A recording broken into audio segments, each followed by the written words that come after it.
Hello, Roger. How are you doing? Thank you so much for joining me. I'm looking forward to talking with you. Oh, Megan, thanks for having me. I discovered you on account of some bad news, unfortunately, which is, of course, that very recently your YouTube channel was terminated. Like, you didn't just get a strike, it's just gone. Is that right? It's been a crazy couple days to be honest with you. So I'll start from the beginning if you want me to tell the story. Yes, please So do. I'm a clinical psychologist and host of the Radically Genuine podcast. And one of the areas that I've been outspoken about is just the psychiatric industry that exists in American culture, Western culture, and the harms of psychiatric drugs. I've been doing research into this area for the past 7-8 years. And I'm one of the few people who are willing to kind of stand outside the mainstream and just talk about the harms that are created by psychiatric drugs, the research, the efficacy, the potential concerns with overprescribing and the medicalization of just being human, actually.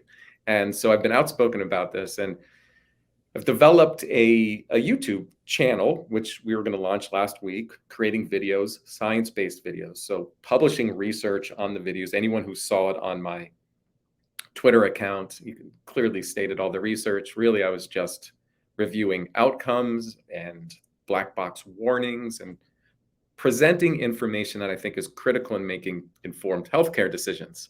So something that you think would be very valuable to society.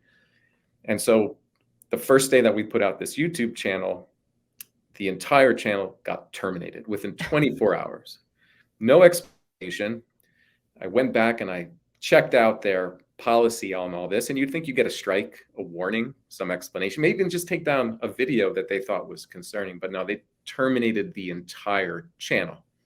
So I went to Twitter and posted the video on Twitter and just explained the situation. And that's when Joe Rogan retweeted it. And with his large following, it kind of went viral. So a number of other large personalities commented on this, Brett Weinstein being one, Dr. Jordan Peterson being another. And as I speak with you today, Joe Rogan was talking about it on his podcast today. So I listened to you on Joe Rogan. You were excellent, by the way. Oh, and thanks.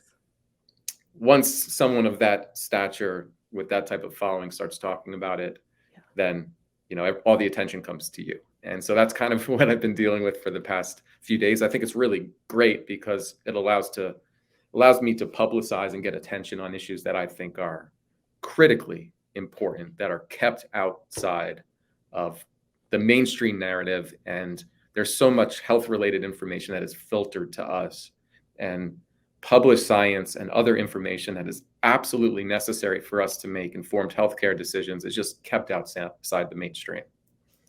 For sure. And I'm really passionate about this topic, although I don't have a science background, so that's why I love to talk to people like you about this stuff.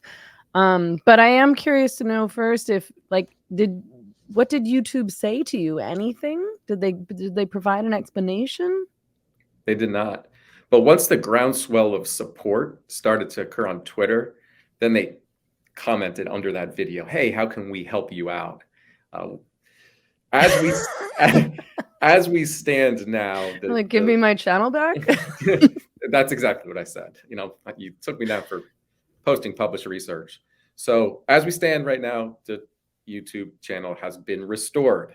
So Great. At Radically Genuine, you can actually find the video, or you can go to Dr. McFillin, my Twitter, and look at the video. We kept it short, 6 minutes to the point, with a lot of critical information about antidepressants for youth. We're talking about kids here. Yeah. Children. Yeah. Yeah. And I mean, that was fascinating to me, because the information, or, that research and that, supposedly scientific information that had told us for many, many years that depression was the result of a chemical imbalance, which is why you need these antidepressants to treat it, to rebalance your chemicals, I suppose. I think that research was bad. I'm not phrasing this well. I'm very sorry. But it came out. It came out that this was not good research. Like, there was no real good proof that depression was the result of any kind of chemical imbalance. I wonder if you can talk to me a little bit about that research that Big Pharma was using to, defend that idea and therefore to sell their products to people. But I'd also like to talk about what depression actually is. Two great questions. Let's start with the chemical imbalance. What's interesting here is that I would say most of your listeners still do not understand that mental health related conditions or depression and anxiety have nothing to do with chemical imbalances. This kind of science was debunked decades ago. It was a theory. It was a theory that was developed, identified maybe in the 60s or 70s, and the pharmaceutical companies ran with it as a justification for their new product, which was Prozac in the late 1980s, when that was brought to the public. It was publicized as we call it, an anti-depressant. That's powerful language, right? That you can take a drug that is anti-depression. And so that marketing term was crucial in being able to kind of condition the public to believe that depression or anxiety can be treated like any other medical illness or condition, and we have drugs to treat it. And so direct to consumer advertising is a real problem. I think there's only 2 countries in the world that allow for pharmaceutical direct to consumer advertising, United States being one of them. So the American public is bombarded with these messages, and they identified through targeted advertising, commercials, academics who were placed on the payroll, published studies through ghostwriters, that the prevailing belief is that depression is a genetic condition. And those who are prone to depression have deficiencies in key neurotransmitters or neurochemicals called serotonin. And they've developed this drug called a selective serotonin reuptake inhibitor, which is a drug that increases the transmission of serotonin in the nerve cell. So in layman's terms, basically, you don't have enough serotonin in your brain, and that's why you're depressed. And now you can take this pill, and now you have more serotonin, and you can be happy, right? So they simplify this. It's called biological reductionism, something very simple, very easy, that the American people can digest. And through all these commercials and magazines and placements and very important American television and movies, it's kind of been mass conditioned to us, to the point where they've really increased the sale of their drug. So a condition, major depression or clinical depression, which historically affects a small percentage of people, very small, like less than 2%. But being human means you're going to go through tough times. So right. Being human means you're going to experience grief. You're going to go through prolonged periods of sadness. You are going to struggle with your sleep. You're going to be anxious. There's a number of things that are just typical to the human experience. And the pharmaceutical industry really hijacked that idea, created it as a medical disorder. They aligned with the allopathic medical establishment, specifically psychiatry, and they would communicate things like, hey, now we have drugs similar for insulin for diabetes, and they've mass marketed it into primary care centers. And so even as we sit here today in 2023, more than 80% of people still believe in the chemical imbalance myth, the idea that these drugs correct a chemical imbalance. And this became more mainstream news in 2022 when a large umbrella study got published by Joanna Moncrief out of the UK and her colleagues, just looking at all the information over decades, all the different studies. And really doesn't matter if you're severely depressed or you're moderately depressed or you have no depression at all. There's no differences that can be identified with serotonin. And so really what that does is that's a big wake-up call for the public. Well, what's this drug doing? Mm-hmm. What are the long-term effects of this? And there's really problematic data, adverse consequences. We can get into all the side effects that these drugs will promote, and they're even worse for children and adolescents.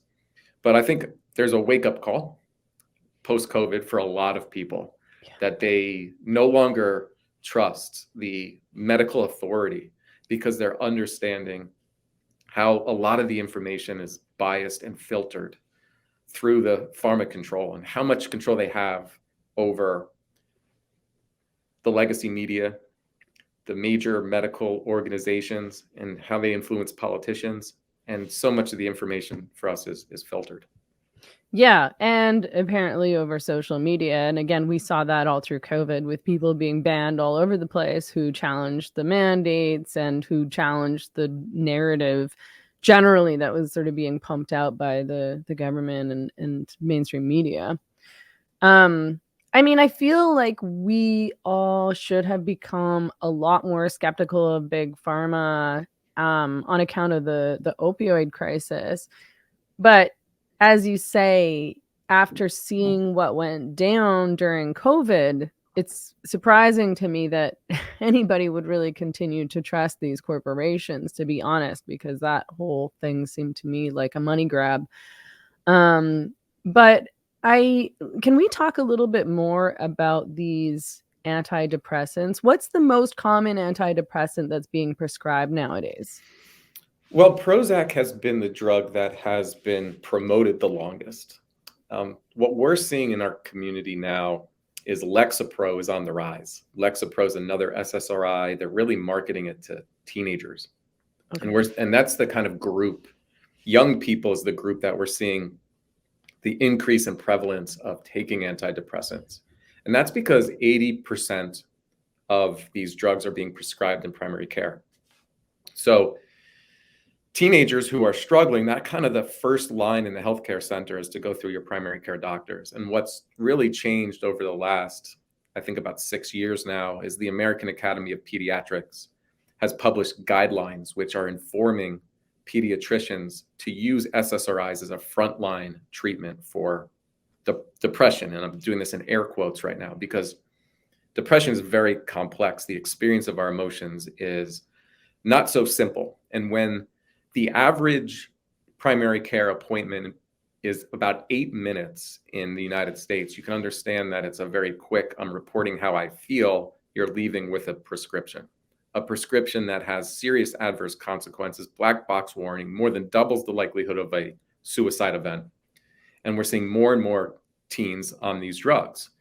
And the reason, it's because of those guidelines. I've talked to the pediatricians.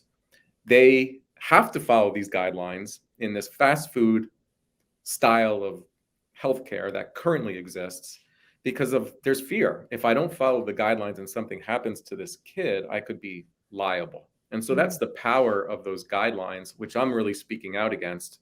And they're using these very simplified 9-question checklists that aren't valid representations of depression anyway. So basically, they're going to over-diagnose depression, which is exactly what's happening, to justify the use of these drugs. Right. And what actually is depression? What are we talking about when we say somebody is, I guess if you would be saying they suffer from depression, because of course, I hope we all know that we all get depressed from time to time. The challenge in being able to answer that, now I'm a clinical psychologist, so it should be really easy for me to answer that question. And that's if I answer the question in the way I was trained through the DSM, which is the Diagnostic Statistical Manual. Basically what that is a constructed version of a disease, of a disorder. So there's historically about what does depression look like, and then there's the modern construction of the disorder. The DSM is an attempt on psychiatry's end to try to medicalize the condition using a diagnostic statistical manual that creates symptoms. And there's a number of symptoms that they identify, and then they arbitrarily choose that you have to have a certain amount of those symptoms over a discrete period of time, and then boom, you meet criteria for that condition. So they include like sadness most of the day, hopelessness, thinking about suicide, sleep problems with appetite, and so forth. But then you have to experience them for 2 weeks. So there's this arbitrary designation of time. If you experience 5 of those 9 or something like that, then you can meet that criteria for major depression. Now, what's the problem with that? Well, they've restricted the idea of what is a disease. So, as you can imagine, a lot of people can go through 2 weeks of feeling not themselves for most of the day and have problems with sleep and appetite and mood that are not some underlying disease state.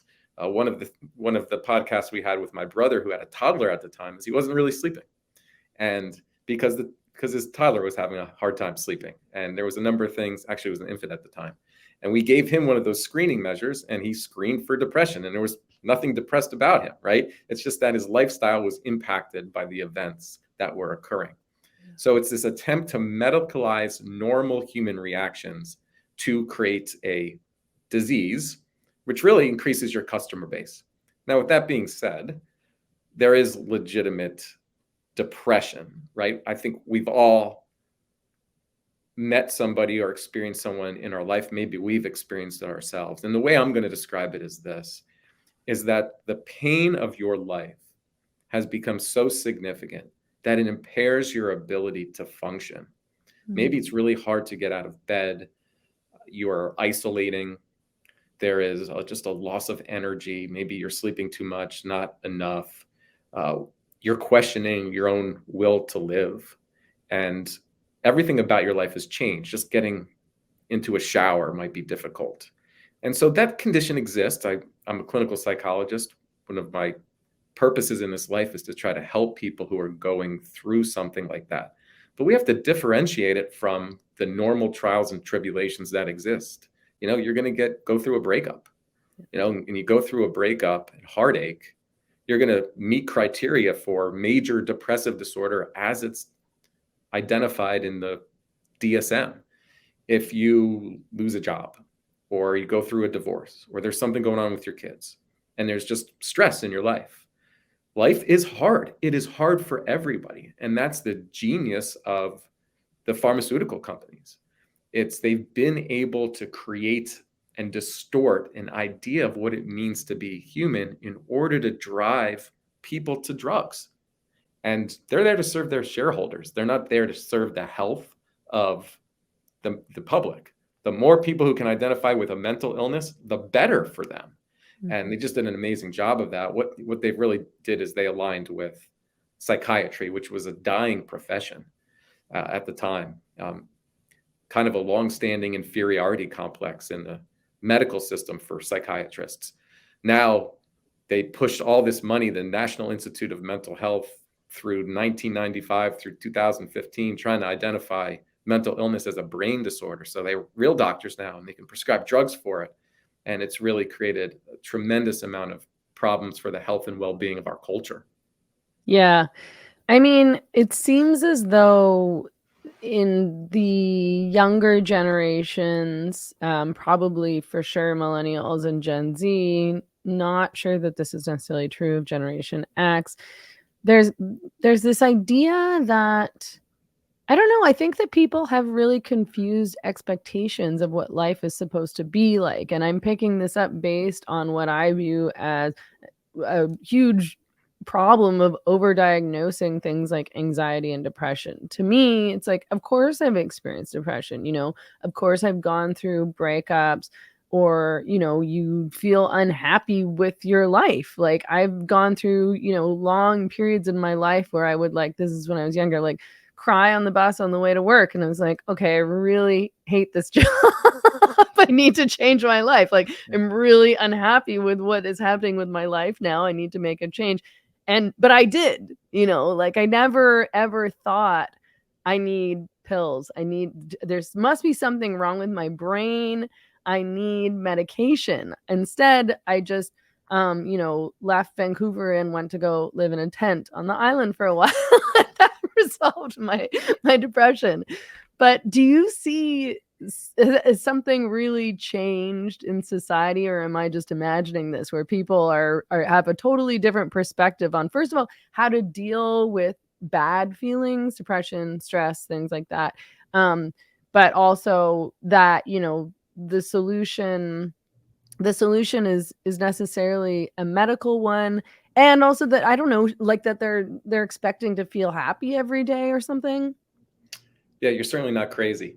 I'm 46 years old, so I actually witnessed this transition. I grew up, young kid in the 80s, graduated high school in the early 90s, and I saw this transition into American culture where they started to change the way that we actually spoke about and thought about human emotions. It's almost like, Megan, right now, the word sad doesn't exist. It's like they've taken it out of the dictionary. So the younger generation, and I've got 3 kids, so anytime someone experiences sadness, they automatically call it, I'm depressed. And so it just changes the way that they communicate their experience. So going back to your story, you realize that your emotions fit the facts of the situation. Like what we feel is genetically, biologically, evolutionarily built to be able to serve us. They're not symptoms of an illness. That aversive response and reaction that we have, it's to drive us to be able to face problems, overcome them, make important changes. If you hate your job and you hate your life, you should feel really shitty about that. And if you understand that you feel that way because of the way your life currently is, then it's going to drive you to make changes. I'll tell some of my clients, hey, listen, if I could give you a pill right now and it would take away any negative emotion that you ever feel the rest of your life, you'll never be sad, you'll never be angry, you'll never be irritable, you won't grieve, would you take it? I would not. Personally, no. Of course you wouldn't, right? You wouldn't even be human anymore. It would be No. so difficult to even generate empathy for others. And interesting enough, we have really good evidence that antidepressants decrease empathy because they create this emotional numbness and detachment that exists. Interesting. And listen, everything works in concert with each other. So if we're going to feel sad or depressed, it actually heightens other experiences in our life when we experience them. Like, can we truly love if we don't really understand loss? Like, can we truly experience the success of something that was really hard if we didn't experience the fear and anxiety and being able to do it? Like, there's real benefits in doing difficult and hard things. One experience intensifies and works with the other, and that's normal. And what has happened, and I think it's the education system is a part of it, the media, the marketing, is they've really kind of told us that when you have a negative emotion, there's something wrong with you. And we haven't been able to develop the emotional literacy and the coping skills to be able to respond to those emotions in effective ways, even communicate them or understand them. And so as a psychologist in the practice that I have, when we're working with younger people, teenagers, young adults, we realize that because their world and the way their brains work are so much different than previous generations. We almost have to teach that to them, to be able to observe their emotions, name their emotions, be able to be attentive and mindful of why they may feel that way. Because there's such this overwhelming judgment and invalidation of the experience, and they just want to get rid of it. They just want to escape what they're feeling. And what does that lead to? It leads to substance abuse, turning to a drug, not understanding your emotions to solve problems. It's a whole different world that I've been able to observe both from a young man myself into entering into this field and now being a clinical psychologist, which I think provides me now the opportunity to speak out on this because I'm right there in the space in my lifespan where I remember when there was no internet. I remember when there was no cell phones, no social media, and now it's completely different. Yeah, same. I was born in 79, so I grew up without the internet, and I mean, to me, it seems like a drastic change in various ways, but certainly in terms of what we're talking about, in terms of how we view hard times, and things like depression and anxiety. But I'm curious to know, like, beyond I had a breakup, I hate my job, I feel stuck in a life that is not fulfilling. What other things factor in to depression? Well, our childhood experiences, our life experiences. So, imagine being somebody who was abused or neglected or had to face trauma. Those are powerful indicators about your place in the world, sense of safety, and what you're capable of doing. So if the world is a very dangerous place and you're going to face harm. It's very difficult to feel well, right? Your depression and episodes of depression are part of that experience. But for myself as a psychologist and a lot of people who are in this movement to depathologize the human experience, we would say that is also a normal reaction to the events of your life. The other thing you should remember is that depression is more of a reaction, a response. So we don't want to necessarily say that anytime someone goes through something difficult, the emotions you feel mean that you're depressed. But how you cope with those experiences matter. So it could be going through a divorce or losing a job or having a child that's sick or having money problems. But how you respond to that could turn into depression.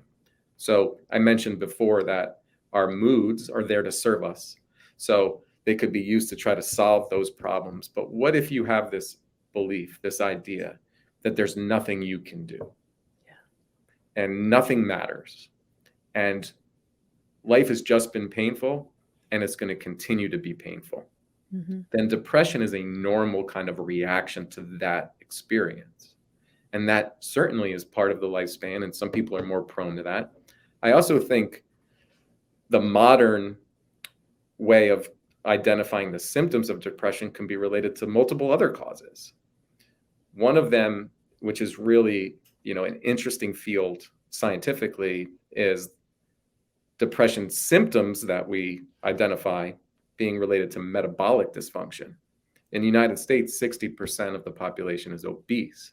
Our food source, the foods that we're eating, the lack of activity, not connected to nature, lost in screens, that is not how we are designed to live. And so another way to think about rising rates of mental health problems is that modern society, there's a mismatch with how we're genetically have evolved to actually live.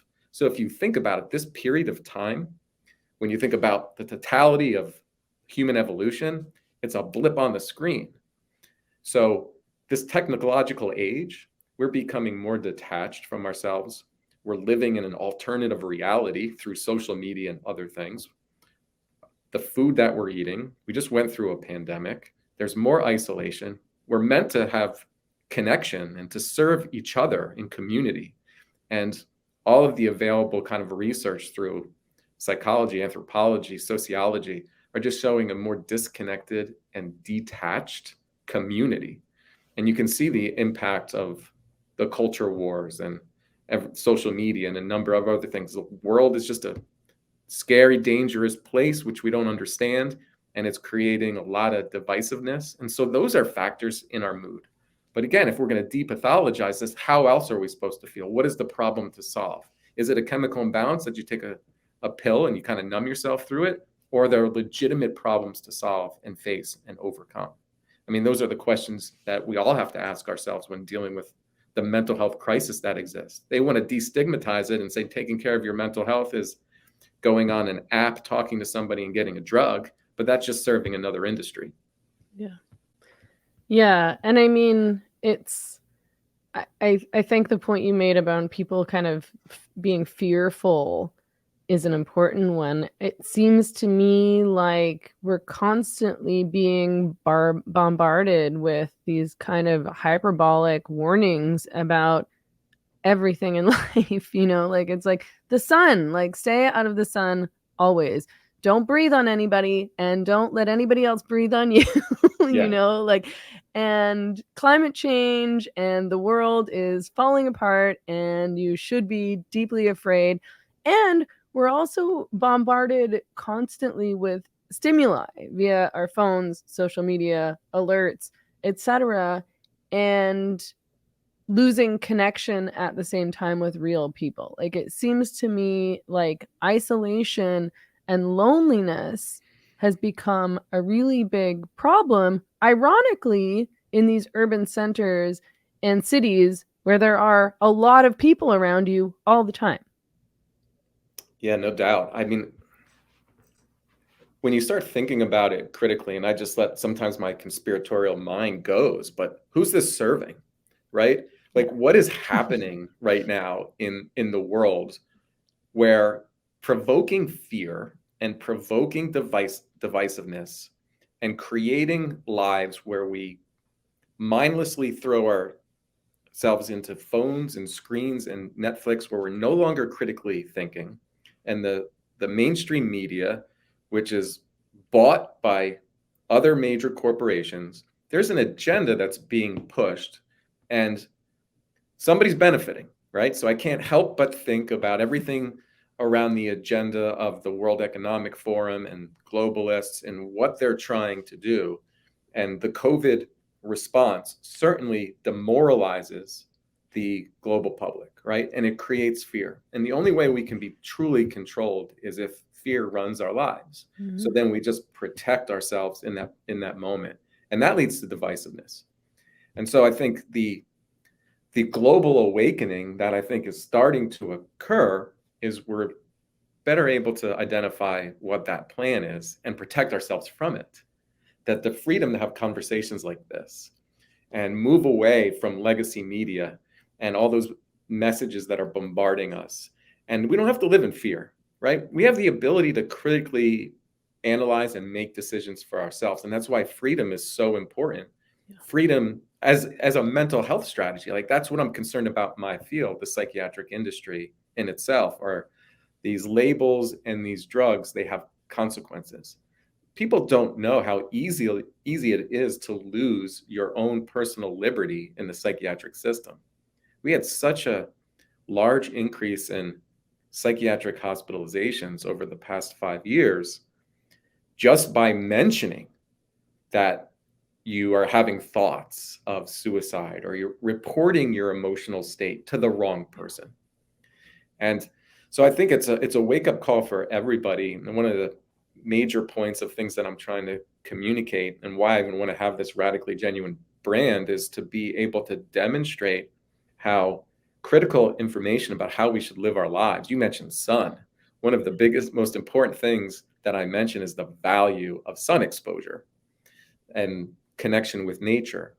And instead, they're going to just generate fear about cancer. And they'll tell you to put on a sunscreen that's toxic and is a carcinogen as a way of protecting from cancer. It's one big giant system that feeds off of itself, and we have to break free from it, and we have to see it for what it is, and only then can we take steps to correct it. Yeah, totally. I mean, one of the really depressing parts about all of this is I feel like the powers that be, corporations, the government, so on and so forth, big media, they've done such a good job of convincing us that we don't understand ourselves, we don't understand our bodies, and we have no control over our lives and circumstances. Because, there are so many things that you can do in your life to make yourself feel better. And I think a lot of people don't know that. I mean, I think one of the things you've talked about is gut health. Yeah. One of the things that is not spoken about because it's not going to sell a drug or it's not going to sell a product is most of what is going to allow us to feel really good in this life. And our life, let's face it, our life is short term, right? There's a beginning and there's going to end. We don't know when that end is going to be. So I have no real interest in trying to prolong my life as long as I can while feeling horrible and being in fear. My goal is to live free and fully. And to do that, we have to take care of our bodies really well. And so what the interesting thing, and this is the ironic part of people pushing antidepressants, is we know that most neurochemicals, serotonin being one of them, they're situated in our gut. So our gut health is what promotes brain health. And so they're going to give you a drug that kills healthy gut microbiome when we know that gut microbiome is necessary for our immune health, for our mood, for our brain health. And that what we put into our body is critical. So food, whole food, non-processed food, staying away from industrial seed oils, all these things that raise inflammation and kill gut health are being promoted in our mainstream culture. All the processed food that is constantly sold to us. It's all this quick fix stuff, right? They want you to feel good in the moment at the expense of your long-term well-being. And so all those hard things that are really important is the type of diet you have, getting up in the morning, regulating your sleep, getting sun exposure, working out, finding what are the most nutrient dense foods. That is medicinal. There's an entire field that's growing called nutritional psychiatry, where they're looking at nutrient deficiencies, pro-inflammatory foods, gut microbiome. And Dr. Christopher Palmer, who is a psychiatrist out of Harvard, has kind of wrote the book on this brain energy. And he has seen the ketogenic diet be able to bring people who have severe mental illness like schizophrenia or bipolar disorder, those symptoms into remission. Hmm. So there's so many paths towards health and well-being that pull us out of the medical system. But that, I think, is going to be a hard sell for a lot of people because they've been conditioned to believe that a pill can fix it, that drugs are healthcare.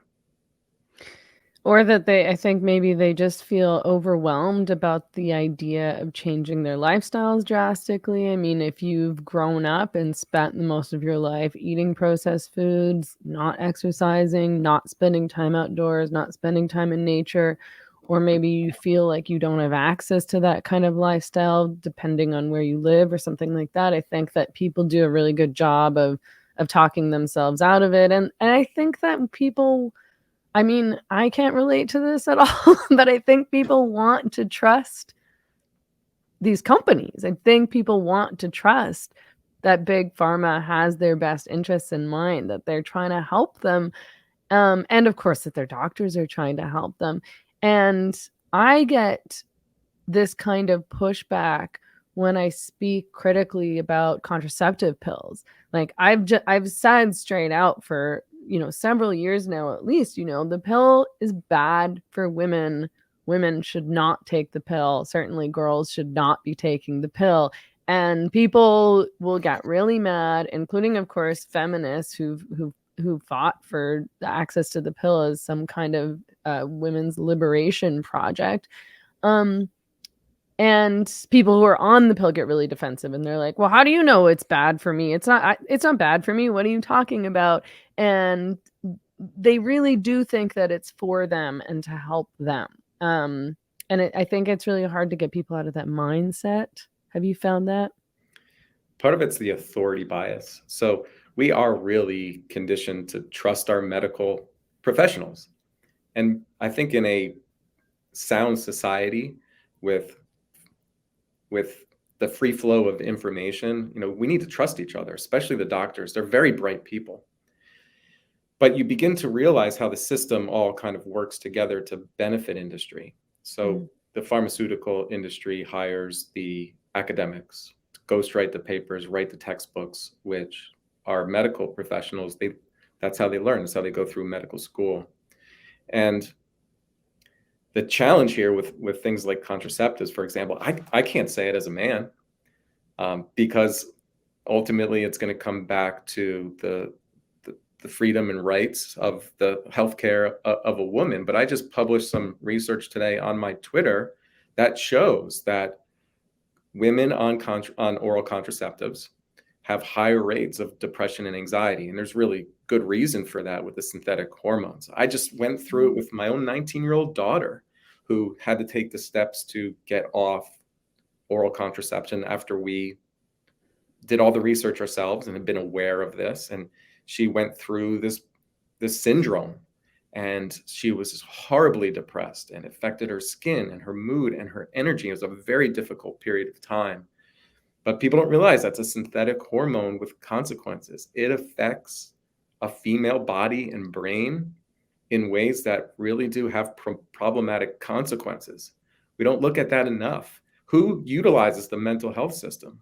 It's mostly women. Women are the ones who are going to go into psychologist offices. They're more likely to be pathologized. It's almost now like the experience of being a woman in itself is mental illness.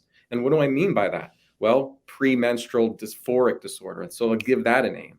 That if you go through the mood changes prior to your period, well, then that's somehow pathologized. There's a number of problems related to women's health, including the oral contraceptive that have mental health consequences. As a psychologist, I have to evaluate and bring that information to my clients, something for you to think about. And so many people have called me extreme or even dangerous just for bringing up this information. Of course. Yeah, I mean, the discovery, I mean, the pill, it's all part and parcel. It's all the same thing of trying to convince, and in this case, women trying to convince women that they are too stupid or ignorant to understand and take care of their own bodies. You know, there's for centuries, more than centuries, for thousands of years, women have managed to deal with their reproductive systems on their own or with the help of midwives and things like that. And it's only very recently that, you know, women were just, all that knowledge is gone. And we're not taught anything about our bodies and reproductive systems. I had that experience of being told by my doctor essentially that I had to go on the pill because I was too irresponsible not to be on the pill. Because I was telling him, I don't want to go on the pill. I don't really like it. I don't really like how it makes me feel. I was in my early 20s. I didn't even know all of the harms of the pill at the time. And he convinced me to go back on the pill, and I went back on it, but for, you know, like a week or two, because I felt so horrible and I had crazy mood swings, and I went off it again, and I was like, I'm never doing this again. And then actually started doing some research around the pill and was really quite appalled. Um, I I've been thinking a lot lately about ADHD. And in fact, I did tweet. This made people a lot really mad. It made a lot of people really mad. I said ADHD isn't real, and I was kind of joking, but also kind of not joking, because when you look at the symptoms of ADHD, I think that most of us can agree that ADHD is overdiagnosed in kids. But also, if you look at the symptoms of ADHD, I'm like, okay, well, then I have ADHD. It seems like all of these symptoms are normal things that human beings might experience, especially kids who are like in school, which is boring. And of course, they can't focus. Is ADHD a real thing? Boy, this is going to get me in trouble. Yeah. Sorry. But I'm used to getting in trouble because I say the same things. So I'm going to explain it though. So Okay. you are right. ADHD is not real, meaning there is no discrete, identifiable medical condition named ADHD. You can't walk into your doctor's office and say, I want to be evaluated for ADHD. Can I get that brain scan or that blood test that can determine whether I have ADHD? None of that exists. It goes back to what I was saying earlier about the DSM. It's a constellation of symptoms that they've arbitrarily identified without understanding the cause.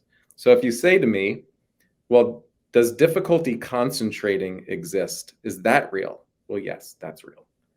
Are there some people who are more hyperactive and have a difficult time attending to a teacher in school, or a kid who might be on the baseball team out in right field picking flowers? Does that exist? And I say, yes, that exists.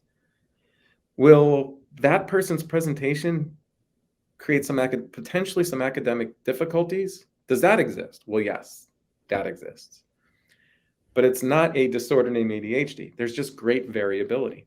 So imagine, and this is a condition that was overly diagnosed in boys for the most part, and then girls were brought back into it. But when we look back at the history of the development of ADHD, you think about what is the varied human experience. We're quite diverse. So if I'm driving to work and there's a lot of apartment buildings being built in this area, there's construction workers out there. They're active. They see the world in a different way. There's athletes. There's people who are in the service. There are people who work outside.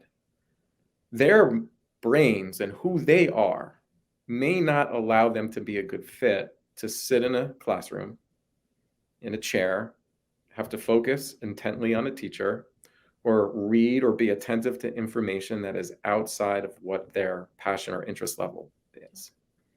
And we can put a label on those people. We can say that they're disordered, but the question for us is it them or is it the environment? And so my opinion is that those who don't fit the expectations of the current capitalistic manner in which we create little workers, and I'm not an anti-capitalist, by the way, but the industrial age in which we train people, right, to be deferential to authority, to follow rules, to follow the teacher, raise your hand when spoken to, sit for long periods of time, that's not going to fit a lot of people. I would have most certainly been diagnosed as ADHD as a young man if it was a prevalent diagnosis. So what is happening now? Dramatic increases in the diagnosis of ADHD. Megan, you know how do you get diagnosed with ADHD? I don't know. Tell me. You go tell a doctor that you have ADHD. That's the test, eh? That's not a joke. Now, they might give you a symptom checklist, self-reported, so you can fill out anything that you want. Nowadays, you can go on a website and you can fill out that self-report checklist and you can get that sent to your home along with other blue pills, right? It's just another way to sell drugs.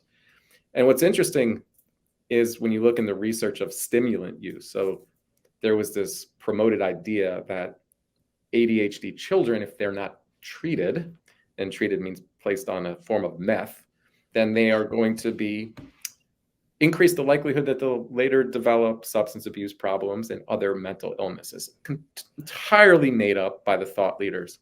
And it's the opposite is true, and it would make sense. You tell a young kid that the way to change their behavior or feel different is to take a drug, it increases the likelihood that they're going to use substances later in life. We know the long-term problems with taking stimulant drugs, as powerful as they are. If you or I take an Adderall right now, it's going to enhance our focus. Yeah. And it can really improve our abilities in that moment. But like anything, the brain adapts. And you need more of the substance in order to have the same response. Right now, we actually have an Adderall shortage. I don't know if you've seen that. Supply chain problems, and there's a lot of people having a difficult time getting their Adderall, which they'll experience withdrawal.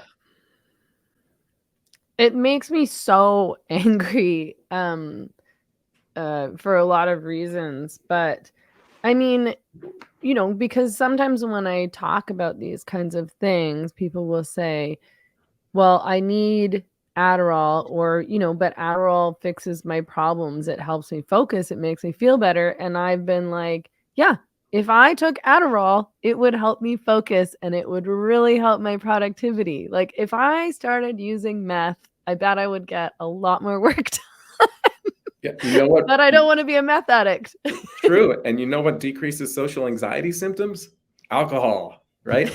So like if we view the world in that way, that to live life fully, we have to take a substance to change the way we feel. Well, you know, this is where we are. And this is why we have the rising rates of mental illness and substance abuse and death by despair. It's a cultural problem. It's funny that the concern around not putting kids on, you know, something like Ritalin or Adderall, which essentially is like legal meth, right? Is that they'll become drug addicts, or they'll be more likely to use drugs later because they are already using drugs. And I wonder how much people understand that. I wonder if people understand that there's not really that much difference between something like Adderall and something like meth. Yeah, we've lost our ability to critically evaluate and ask difficult questions. You know, I do work with parents who have kids who have attempted suicide or struggling with just depression and mood and a number of problems. And they have these same concerns. They just don't ask the questions. It's like you have to blindly trust the medical authority. There's a lot of fear there. Well, if I don't follow the medical recommendation, then I'm a bad parent. Am I not adhering to medical advice? Can I harm my kid? And this is why me trying to communicate this information around antidepressants is so important, because we have no efficacy around antidepressants having any positive effect, but we have a ton around suicide and aggression and a number of adverse consequences, especially for developing brains. Mm. So tell me how this makes sense. SSRIs are proven to more than double the risk of a suicide event in young people compared to placebo, more than doubles. So what do? As a matter of course, if someone starts reporting suicide events, suicidal thoughts, they give them a drug that's going to increase that risk. Tell me how that makes sense. This is just so strange. It's totally mysterious to me. Well, I mean, why were we experimenting with an mRNA vaccination without long-term study or efficacy? It's a novel To save intervention lives. to save lives, right? Sorry, I But shouldn't laugh. I can't help it. but we gave that to a population that wasn't at risk for the the death or even just, I mean, it was a flu. It was a flu for most people, a cold for some, Yeah. but for young people were really immune to it. And so, what does that say about our society and our ability to trust the medical establishment when they were pushing mRNA vaccines for young people? It's very similar to me in what they've done in the mental health field. It is a complete disconnection from human life. Yeah. Yeah, and it's been amazing to me to realize that there are still plenty of people, particularly in, again, progressive cities. I'm Canadian. I've not been living here for the past couple of years because I can't stand it. But, I'm from Vancouver. So in places like Vancouver, in places like, Toronto, I would say also this applies to lots of cities in the US, Seattle, San Francisco, Portland, these kinds of very educated, middle class, urban people, progressive, consider themselves very open minded people.